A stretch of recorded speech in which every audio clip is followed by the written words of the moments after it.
یو محترم پوښتنه کړې ده، وایي په بعضې علاقو کې په بعضې کورو کې ښځې پایزیبونه په پښو کوي، نو دغه کار په اسلام کې جواز لري که نه؟ نو محترمه دغه کار د فحشا دی، دغه کار و فساد لمن وهي او دغه یو د فتنې عمل دی. د مسلمانې ښځې دپاره دا پکار نه ده چې هغه پایزیبونه په پښو کړي، ځکه دغه کار په اسلام کې جواز نه لري د ښځو دپاره، بلکې ګناه ده، ګناه کبیره ده. دغه پایزیبونه غالبا دغه فحشا ښځې په پښو کوي چې هغه بیا شور جوړوي، شرنګ شرنګ کوي.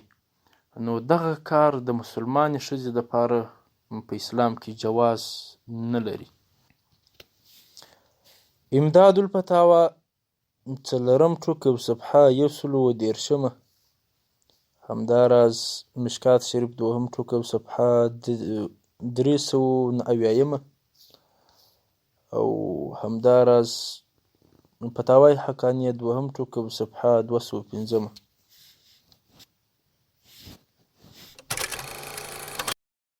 ملګرو په دې هیله چې ټول به روغ او جوړ اوسئ. تاسو هم کولی شئ چې خپلې دیني پوښتنې د ویډیو په کمنټ کې راولېږئ تر څو مفتي صاحب درته ځواب کړي. ملګرو زموږ دا پوسټونه تر نور ملګرو د ثواب په نیت شیر کوئ تر څو هر یو مسلمان د دې هر یو مسلې خبر او پوه شي. السلام علیکم.